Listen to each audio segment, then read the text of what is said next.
নমস্কার। উপেন্দ্রকিশোর রায়চৌধুরীর গল্প বানর রাজপুত্র। এক রাজার 7 রানী, কিন্তু ছেলেপিলে একটিও নেই। রাজার তাতে বড়ই দুঃখ। তিনি সভায় গিয়ে মাথা গুঁজে বসে থাকেন, কেউ এলে ভালো করে কথা কন না। একদিন হয়েছে কি, এক মুনি রাজার সঙ্গে দেখা করতে এসেছেন। মুনি রাজার মুখ ভার দেখে জিজ্ঞেস করলেন, রাজা, তোমার মুখ যে ভার দেখছি, তোমার কিসের দুঃখ? রাজা বললেন, সে কথা আর কি বলবো মুনি ঠাকুর, আমার রাজ্য, ধন, লোকজন সবই আছে, কিন্তু আমার যে ছেলেপিলে নেই, আমি মরলে এসবকে দেখবে। মুনি বললেন, এই কথা? আচ্ছা, তোমার কোনো চিন্তা নেই, কাল ভোরে উঠেই তুমি সোজাসুজি উত্তর দিকে চলে যাবে। অনেক দূর গিয়ে একটা বনের ধারে দেখবে একটা আম গাছ রয়েছে। সেই আম গাছ থেকে 7টি আম এনে তোমার 7 রানীকে বেটে খাইয়ে দিলেই তোমার 7টি ছেলে হবে। কিন্তু খবরদার, আম নিয়ে আসবার সময় পিছনের দিকে তাকিও না। এই কথা বলে মুনি চলে গেলেন। তারপর দিন গেল, রাত হলো, ক্রমে রাত ভোর হলো। তখন রাজামশাই তাড়াতাড়ি বিছানা থেকে উঠে সোজাসুজি উত্তর দিকে চলতে লাগলেন। যেতে যেতে অনেক দূর গিয়ে দেখলেন, সত্যি সত্যি বনের ধারে একটা আম গাছ আছে, তাতে পাকা পাকা 7টি আমও দেখতে পাওয়া যাচ্ছে। সেই বনে তিনি কতবার শিকার করতে এসেছেন, কিন্তু আম গাছ কখনো দেখতে পাননি। যা হোক, তিনি তাড়াতাড়ি সেই গাছে উঠে আম 7টি পেড়ে নিয়ে বাড়িতে ফিরে চললেন। খানিক দূরে যেতে না যেতেই শুনলেন কে যেন পিছন থেকে তাকে ডাকছে, ওগো রাজা, ফিরে চাও, আরো আম নিয়ে যাও। মুনি যে সাবধান করে দিয়েছিলেন সে কথা রাজার মনে ছিল না। তিনি পিছন থেকে ডাক শুনেই ফিরে তাকিয়েছেন, আর অমনি আমগুলো তার হাত থেকে ছুটে গিয়ে আবার গাছে ঝুলতে লেগেছে। কাজী রাজামশাইয়ের আবার গিয়ে গাছে উঠে আমগুলি পেড়ে আনতে হলো। এবার আর তিনি কিছুতেই মুনির কথা ভুললেন না।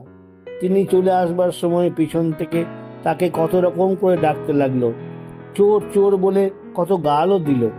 রাজামশাই তাতে কান না দিয়ে বো বো করে বাড়ির পানে ছুটলেন। বাড়ি এসে রানীদের হাতে 7টি আম দিয়ে রাজামশাই বললেন, তোমরা 7 জনে এই 7টি আম বেটে খাও। ছোট রানী তখন সেখানে ছিলেন না। বড় রানীরা 6 জনে মিলে তাকে কিছু না বলেই সব কটি আম খেয়ে ফেললেন। ছোট রানী এর কিছুই জানতে পারলেন না, কিন্তু তার ঝি সব দেখল। বড় রানীদের খাওয়া দাওয়া হয়ে গেলে সে আমের ছালগুলি চুপি চুপি কুড়িয়ে নিয়ে গেল। সেই ছালগুলো ধুয়ে বেটে ছোট রানীর হাতে দিয়ে বলল, মা, এই ওষুধটা খাও, তোমার ভালো হবে। ওষুধ খেতে হয়, তাই ছোট রানী আর কোনো কথা না বলে সেটা খেয়ে ফেললেন। তারপর বড় রানীদের সকলে এক একটি সুন্দর খোকা হলো। রাজা তাতে খুশি হয়ে খুব ধুমধাম আর গান বাজনা করালেন। ছোট রানীরও একটি খোকা হলো, কিন্তু সেটি হলো বানর। বানর দেখে রাজা চটে গিয়ে ছোট রানীকে বাড়ি থেকে তাড়িয়ে দিলেন। দেশের লোকে তাতে বড়ই দুঃখ হলো। তারা একটি কুঁড়ে বেঁধে ছোট রানীকে বলল, মা, তুমি এইখানে থাকো। সেখানে ছোট রানী থাকেন। বানরটি সেখান থেকে দিন দিন বড় হচ্ছে।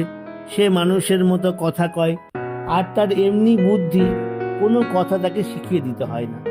যখন যে কাজের দরকার অমনি সে তা করে। সারাদিন সে গাছে গাছে ঘুরে বেড়ায়, যেখানে যে ফল দেখে তা খায়। খুব ভালো লাগলে মার জন্য নিয়ে আসে। তাকে কেউ কিচ্ছু বলে না, কারণ গাছের ফল খেতে গেলে সে ভারী খুশি হয়ে ভালো ভালো ফল দেখিয়ে দেয়। তার বুদ্ধি দেখে সকলে আশ্চর্য হয়ে যায়। এমনি করে দিন যাচ্ছে। বড় রানীদের 6টি ছেলেও এখন বড় হয়েছে। তারা বানরটিকে যার পর নাই হিংসা করে। সে তাদের সঙ্গে খেলা করতে গেলে তাকে মেরে তাড়িয়ে দেয়। তারপর একদিন বানরটি দেখলে যে বড় রানীদের ছেলেদের জন্য মাস্টার এসেছে। তারা পুঁথি নিয়ে তার কাছে বসে পড়ে। তা দেখে বানর গিয়ে তার মাকে বলল, মা, আমাকে পুঁথি এনে দাও, আমি পড়ব। মা কাঁদতে কাঁদতে বললেন, হাই বাছা, কি করে পড়বে, তুমি যে বানর। বানর বলল, সত্যি মা, আমি পড়ব, তুমি বই এনে দিয়েই দেখো, তুমি আমাকে পড়াবে।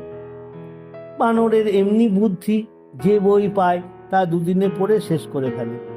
সে 2 বছরে মস্ত পণ্ডিত হয়ে উঠল। বড় রানীদের ছেলেরা তখনও 2-3খানি বই পুঁথি শেষ করতে পারেনি, রোজ খালি মাস্টারের বকুনি খায়। এসব কথা শুনে রাজা একদিন বললেন, বটে, বানরের এমনি বুদ্ধি, নিয়ে এসো তো তাকে, আমি দেখব। বানরের কিছুতেই ভয় নেই। রাজা ডেকেছেন শুনে সে অমনি তার কাছে উপস্থিত হল। তাকে দেখে আর তার কথাবার্তা শুনে রাজার এমনি ভালো লাগলো যে তিনি আর কিছুতেই ছোট রানীকে কুঁড়ে ঘরে ফেলে রাখতে পারলেন না। বাড়িতে আনতেও ভরসা পেলেন না, পাছে বড় রানীরা কিছু বলেন। তাই তিনি ছোট রানীকে রাজবাড়ির পাশেই একটি খুব সুন্দর বাড়ি করে দিলেন। সেই বাড়িতে তখন থেকেই ছোট রানী তার বানর নিয়ে থাকেন। টাকা কড়ি যত লাগে রাজার লোক এসে দিয়ে যায়। লোকে তার বাড়িটাকে বলে বানরের বাড়ি। এইসব দেখে বড় রানীদের ছেলেরা বানরকে আরো বেশি হিংসা করতে লাগলো। একটু একটু করে ছেলেরা বড় হয়ে উঠল। সকলে রাজাকে বলল, রাজপুত্ররা বড় হয়েছেন, এখন এদের বিয়ে দিন। রাজা বললেন, তাদের দেশ বিদেশ ঘুরতে দাও, তারা নানান জায়গা দেখে নানা রকম শিখে টুকটুকে 6টি রাজকন্যা বিয়ে করে আনুন। সকলে বলল, বেশ বেশ, তাই হোক। তারপর 6 রাজপুত্র সেজে গুজে টাকা কড়ি সঙ্গে নিয়ে ঘোড়ায় চড়ে নানান দেশ দেখতে বেরোলো। তা দেখে বানর তার মাকে গিয়ে বলল, মা, আমিও যাব। তার মা বললেন, তুমি কি করতে যাবে জাদু? তোমাকে কোন টুকটুকে রাজকন্যা বিয়ে করবে? মা বললেন, তুমি যে দেশ দেখতে যাবে, আমি তোমাকে ছেড়ে কি করে থাকবো? বানর বলল, আমি দেখতে দেখতে ফিরে আসব, তোমার পায়ে পড়ি মা, আমাকে যেতে দাও। কাজেই ছোট রানী আর কি করেন, বানরকে যেতে দিতেই হলো। 6 রাজপুত্র ঘোড়ায় চড়ে যাচ্ছে। রাজবাড়ি থেকে অনেক দূরে চলে এসেছে। একটা বনের ভিতর দিয়ে তাদের পথ। সেই পথে চলতে চলতে তাদের নানা রকম কথাবার্তা হচ্ছে। এমন সময় বনের ভিতর থেকে বানর বেরিয়ে এসে বলল, দাদা, আমিও এসেছি, আমাকে সঙ্গে নিয়ে চলো। তাতে রাজপুত্ররা যার পর নাই রেগে বলল, বটে রে, তোর এত বড় আস্পর্ধা! আমরা রাজকন্যা বিয়ে করে আনতে যাচ্ছি বলে তুইও তাই করতে যাবি? দাঁড়া, তোকে দেখাচ্ছি। এই বলে তারা বানরকে মারতে মারতে আধমরা করে একটা গাছে বেঁধে রেখে চলে গেল। সেই বনে ছিল একদল ডাকাত। তারা দেখলো যে 6 জন রাজপুত্র ভারী সাজ করে টাকা কড়ি নিয়ে ঘোড়ায় চলে যাচ্ছে। দেখেই তো তারা মার মার করে চারদিক থেকে তাদের ঘিরে ফেললো। রাজপুত্ররা ভয়েই জড়সড়, তলোয়ার খুলতে তাদের মনেই নেই। তাদের টাকা কড়ি, ঘোড়া, পোশাক সব শুদ্ধ তাদের হাত পা বেঁধে নিয়ে যেতে তাদের 2 মিনিটও লাগলো না। রাজপুত্রদের ধরে নিয়ে খানিক দূর এসেই ডাকাতেরা দেখলো পথের ধারে একটা বানর বাঁধা রয়েছে। তাকেও তারা সঙ্গে করে নিয়ে চলল। বানর যেন তাতে বেশ খুশি হয়ে লাফিয়ে লাফিয়ে তাদের সঙ্গে যেতে লাগলো। তা দেখে ডাকাতেরা ভাবলো বুঝি কারো পোষা বানর, কাজেই তাকে আর তা তেমন করে বাঁধল না। সেই বনের ভেতরেই ডাকাতদের ঘর। সেদিন তাদের বড্ড পরিশ্রম হয়েছিল, তাই রাজপুত্রদের নিয়ে সন্ধ্যার সময় ঘরে ফিরে এসে বাঁধন শুদ্ধ 6টি ভাইকে একটা জায়গায় ফেলে রেখে তারা খাওয়া দাওয়া করে ঘুমিয়ে পড়ল। যখন খুব করে তাদের নাক ডাকতে লেগেছে, তখন বানর চুপি চুপি তার নিজের বাঁধন দাঁত দিয়ে কেটে তাড়াতাড়ি গিয়ে রাজপুত্রদের বাঁধন খুলে দিয়েছে। তখন আর তারা বানরকে ফেটে যাবে কোন লাজে, কাজেই তাকেও সঙ্গে করে জিনিসপত্র নিয়ে ঘোড়ায় চড়ে অমনি তারা প্রাণপণ ছুট দিল। ডাকাতেরা কিছু টের পেল না। ডাকাতদের ওখান থেকে পালিয়ে রাজপুত্ররা প্রাণপণে ঘোড়া ছুটিয়ে যেতে লাগলো। ভোরের আগে আর তারা কোথাও থামলো না। সকালে তারা দেখলো যে তারা ভারী চমৎকার একটা শহরে এসে উপস্থিত হয়েছে। সে খুব বড় এক রাজার দেশ। তার বাড়ি থেকে দেখা যাচ্ছে যেন একটা ঝকঝকে সাদা পাহাড়। 6 রাজপুত্র সেই বাড়ির কাছে গিয়ে টকটক করে ঘোড়া হাঁকিয়ে তার ভেতর ঢুকে পড়ল। দারোয়ানেরা তাদের পোশাক আর ঘোড়ার সাজ দেখে জড়সড় হয়ে দাঁড়িয়ে তাদের সেলাম করলো, আর কিছু বলল না। বানর কিন্তু জানে যে সেখানে গেলেই তাকে ধরে ফেলবে, তাই সে রাজবাড়ির পিছনের দিকে গিয়ে খিড়কির পুকুরের ধারে শুয়ে রইল। সেই দেশে রাজারও ছিল 7 রানী, তাদের বড় 6 জন ছিল ভারী হিংসুক আর দেখতে বিশ্রী, আর ছোটটি ছিলেন পরীর মতো সুন্দর আর বড় লক্ষ্মী। বড়রা রাজাকে মিছামিছি নানান কথা বলে ছোট রানীকে ঘর থেকে তাড়িয়ে দিয়েছিল। তিনি খিড়কির পুকুরের ধারে একটি কুঁড়ের ভেতরে থাকতেন। রাজা তার কোনো খবর নিতেন না। বড় 6 রানীর 6টি মেয়ে ছিল, তারা দেখতে ছিল ঠিক তাদের মায়ের মতো, আর তাদের মনও ছিল তেমনি। আর ছোট রানীর যে মেয়েটি ছিল, সেও ছিল ঠিক তার মায়ের মতো, তেমনি সুন্দর, তেমনি লক্ষ্মী। তাহলে কি হয়? বড় রানীরা রাজাকে বুঝিয়ে দিয়েছিল যে ছোট রানীর মেয়েটি পাগল, কালো, কুঁজো, কানা, খোড়া, কালা আর বোবা। সেই খিড়কির পুকুরের ধারে সেই ছোট রানীর কুঁড়ে ঘরের কাছে বানর গিয়ে শুয়ে রয়েছে। খানিক বাদে বড় রানীদের 6 মেয়ে 6 ঘটি নিয়ে সেখানে স্নান করে চলে আসবার সময় সেই মেয়েটির ঘটি থেকে কেমন করে খানিকটা জল বানরের গায়ে পড়ে গেল। অমনি বড় রানীদের 6 মেয়ে হাততালি দিয়ে চেঁচিয়ে বলতে লাগলো, ও মা, ও মা, তোমরা দেখো এসে, ছোট রানীর মেয়ে বাঁদরটাকে বিয়ে করেছে। বড় রানীরাও তা শুনে ছুটে এসে বলতে লাগলো, তাই তো, তাই তো, ছোট রানীর মেয়ে বানরটাকে বিয়ে করেছে। সেই খবর তখনই তারা রাজার কাছে পাঠিয়ে দিল। দেশের সকল লোক, রাজার সবাই বসে শুনল যে ছোট রানীর মেয়ের একটা বানরের সঙ্গে বিয়ে হয়েছে। ছোট রানীর মনে যে কি কষ্ট হলো তার কি বলবো। তিনি খাওয়া দাওয়া ছেড়ে দিয়ে মেয়েটিকে বুকে নিয়ে মাটিতে পড়ে কাঁদতে লাগলেন। তা দেখে বানর তাদের ঘরের দরজায় এসে বাইরে থেকে হাত জোড় করে বলল, মা, আপনি কাঁদবেন না, ভগবান যা করেন ভালোই করেন, এ থেকেও আপনাদের ভালো হতে পারে। বানরকে মানুষের মতো কথা কইতে দেখে রানী উঠে বসলেন। তার মনের দুঃখ যেন কোথায় চলে গেল। সেই থেকে বানর তার ঘরের কাছে গাছের উপরে থাকে আর প্রাণপণে তার সেবা করে। রানী যখন শুনলেন যে সে রাজপুত্র, তখন যে সে বানর সে কথা তিনি ভুলে গেলেন। তার মনে হলো যে এমন ভালো আর বুদ্ধিমান লোক আর মানুষের ভিতরে নাই।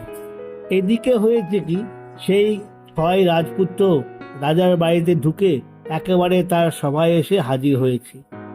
রাজা দেখেই বুঝতে পেরেছেন এরা রাজপুত্র। তিনি জিজ্ঞাসা করলেন, বাপু, তোমরা কে, কি করতে এসেছো?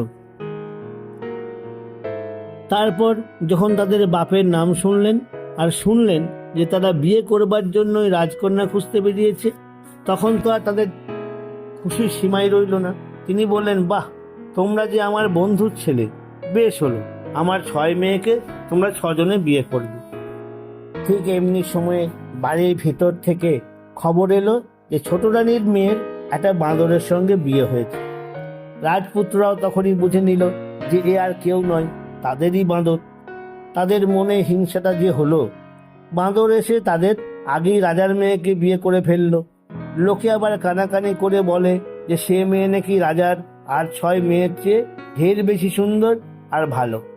এসব কথা তারা যত ভাবে ততই খালি হিংসায় জ্বলে মরে। যা হোক, রাজার 6 মেয়ের সঙ্গে তো তাদের 6 জনের বিয়ে হয়ে গেল। তারপর ঝকঝকে ময়ূরপঙ্খী সাজিয়ে ঢাক ঢোল বাজিয়ে তারা বউ নিয়ে দেশে চলল। বানরও একটি ছোট নৌকা করে তার স্ত্রীকে নিয়ে তাদের পিছু পিছু চলেছে।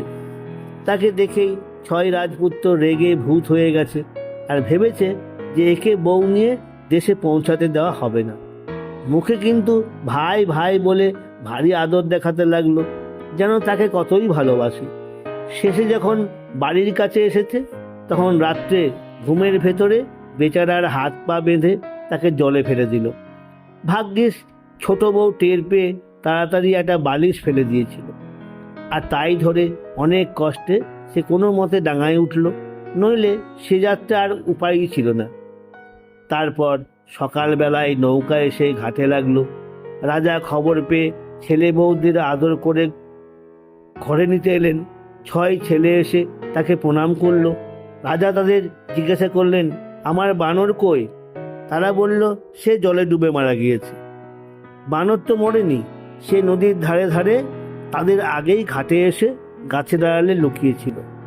ওরা সে জলে ডুবে মারা গেছে বলতেই আড়াল থেকে বেরিয়ে এসে রাজাকে প্রণাম করে বলল, আমি মরিনি বাবা, ওরা আমার হাত পা বেঁধে আমাকে জলে ফেলে দিয়েছিল।